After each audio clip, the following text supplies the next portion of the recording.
For more videos, please subscribe, like and share.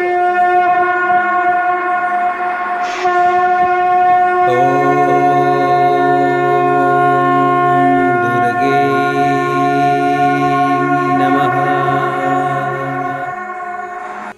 तो आइए आज सुनते हैं पहले दिन की मां शैलपुत्री की कथा। एक बार प्रजापति दक्ष ने बहुत बड़ा यज्ञ किया। इसमें उन्होंने सारे देवताओं को अपना अपना यज्ञ भाग प्राप्त करने के लिए निमंत्रित किया, लेकिन शंकर जी को उन्होंने इस यज्ञ में निमंत्रित नहीं किया। सती ने जब सुना कि उनके पिता एक अत्यंत विशाल यज्ञ का अनुष्ठान कर रहे हैं, तब वहां जाने के लिए उनका मन विकल हो उठा। अपनी यह इच्छा इन्होंने शंकर जी को बताई। सारी बातों पर विचार करने के बाद उन्होंने कहा, प्रजापति दक्ष किसी कारण से हमसे नाराज हैं। अपने यज्ञ में उन्होंने सारे देवताओं को निमंत्रित किया है। उनके यज्ञ भाग भी उन्होंने समर्पित किए हैं, लेकिन हमें जानबूझकर नहीं बुलाया है, कोई सूचना तक नहीं भेजी है।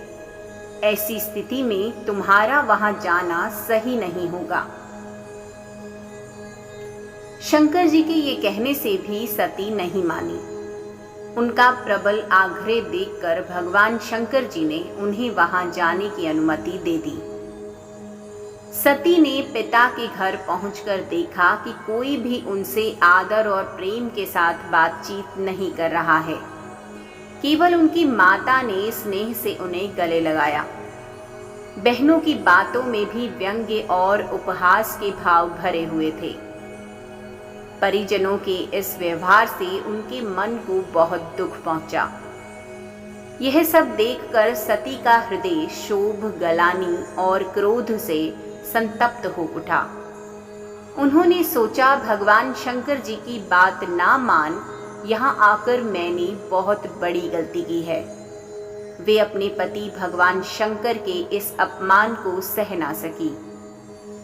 उन्होंने अपने उस रूप को तत्क्षण वहीं योगाग्नि द्वारा जलाकर भस्म कर दिया। वज्रपात के समान इस दारुण दुखद घटना को सुनकर शंकर जी क्रुद्ध हो अपने गणों को भेजकर दक्ष के उस यज्ञ का पूर्णतः विध्वंस करा दिया। सती ने योगाग्नि द्वारा अपने शरीर को भस्म कर अगले जन्म में शैलराज हिमालय की पुत्री के रूप में जन्म लिया।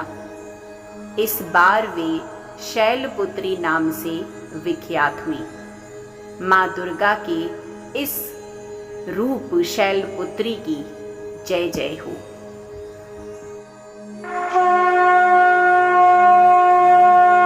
For more videos, please subscribe, like and share.